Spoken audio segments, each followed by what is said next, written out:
diabetisi, apa kabar?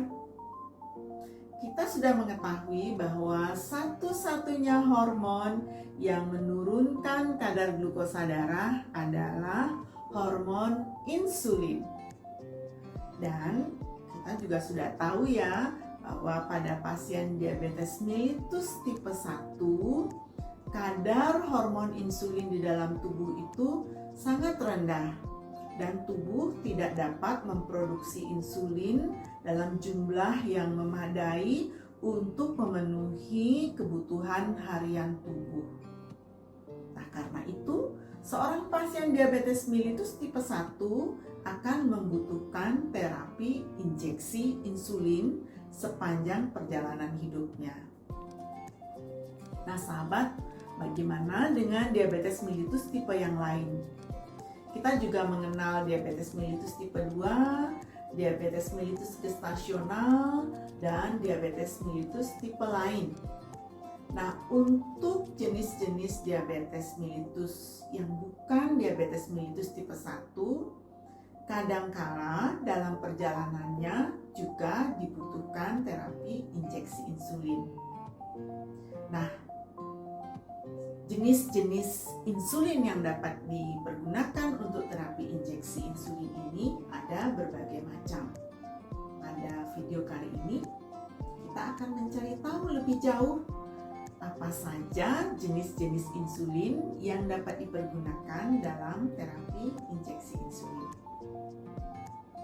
Nah, sahabat diabetisi, secara umum terapi injeksi insulin ini diupayakan meniru sekresi insulin tubuh yang normal atau sekresi insulin endogen pada orang yang sehat.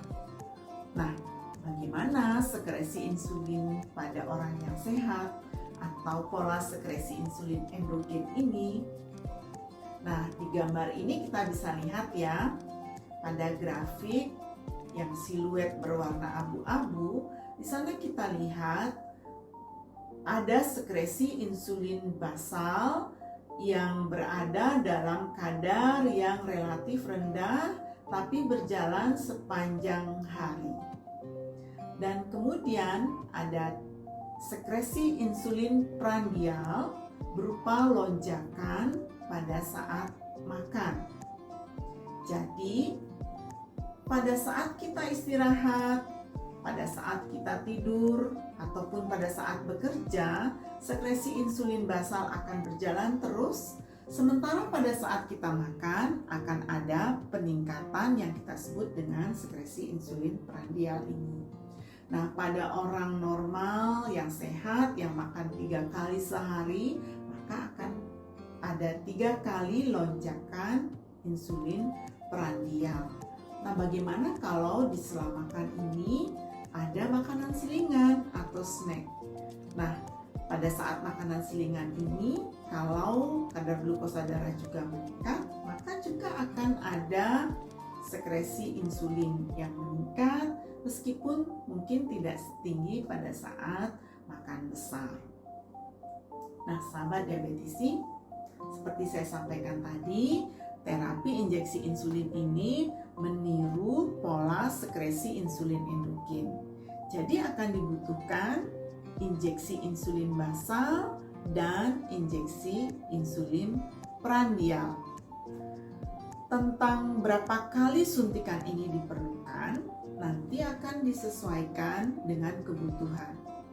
Tapi secara umum kita bisa berikan gambaran bahwa pada seorang pasien diabetes mellitus tipe 1, dia akan membutuhkan injeksi insulin basal dan injeksi insulin prandial. Sedangkan pada diabetes mellitus tipe yang lainnya, baik itu tipe 2, yang diabetes mellitus gestasional ataupun diabetes mellitus tipe lainnya, mungkin hanya diperlukan injeksi insulin basal saja atau mungkin injeksi insulin basal yang dikombinasi dengan insulin prandial. Pola terapi insulin yang ideal meniru pola sekresi insulin endogen. Pada gambar ini, siluet yang berwarna abu-abu menunjukkan pola sekresi insulin pada individu yang sehat yang mengkonsumsi makanan 3 kali sehari, yaitu makan pagi, makan siang, dan makan malam. Pola sekresi insulin pada individu sehat ini kita sebut dengan pola sekresi insulin endogen.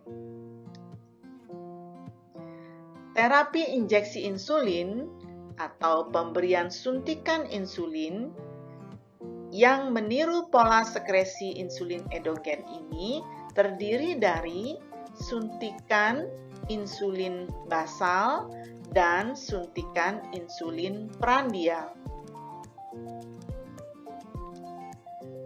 Insulin yang dapat dipergunakan untuk insulin basal adalah insulin kerja menengah atau insulin kerja panjang atau ultra panjang. Dan insulin yang dapat dipergunakan untuk suntikan insulin prandial adalah insulin kerja singkat atau insulin kerja cepat.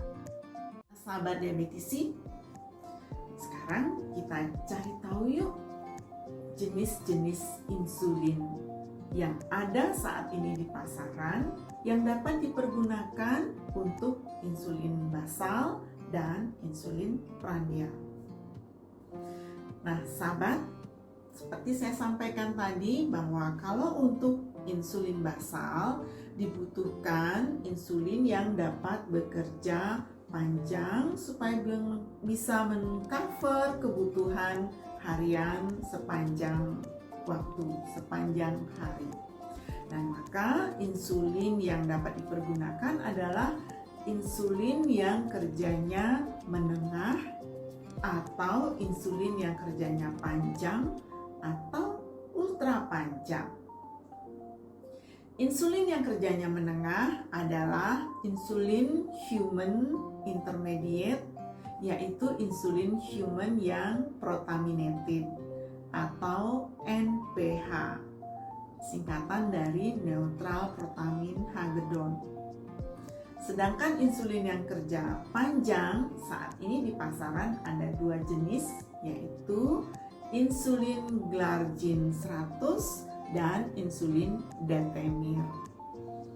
Untuk insulin yang ultra panjang saat ini juga ada 2 jenis, yaitu insulin degludec dan insulin glargin 300. Nah, bagaimana dengan insulin prandial? Untuk insulin prandial yang dibutuhkan adalah insulin yang kerjanya cepat atau insulin yang kerjanya singkat. Nah, untuk insulin yang bekerja sebagai insulin prandial ini ada beberapa jenis, yaitu insulin human yang regular dan insulin analog. Ada beberapa jenis insulin analog yang kerja singkat dan cepat ini. Yang pertama adalah insulin aspat, kemudian insulin glulysin, dan insulin lispro. Nah, sahabat diabetisi, tak usah bingung ya, mungkin mendengar banyak istilah baru. Kalau sahabat mendapatkan terapi injeksi insulin, cari tahu apakah sahabat harus mempergunakan injeksi insulin basal atau menggunakan injeksi insulin basal dan prandial. Cari tahu jenis insulinnya. Dan kalau sudah tahu, beritahu saya ya. Beri komentar di bawah ini dan berbagi pengalaman tentang jenis insulin yang sahabat pergunakan. Dan hal ini perlu diketahui dengan benar, jangan sampai salah, karena kita sudah tahu bahwa masing-masing jenis insulin ini mempunyai fungsi yang berbeda. Apakah dia bekerja sebagai insulin basal atau insulin prandial. Jangan sampai tertukar ya.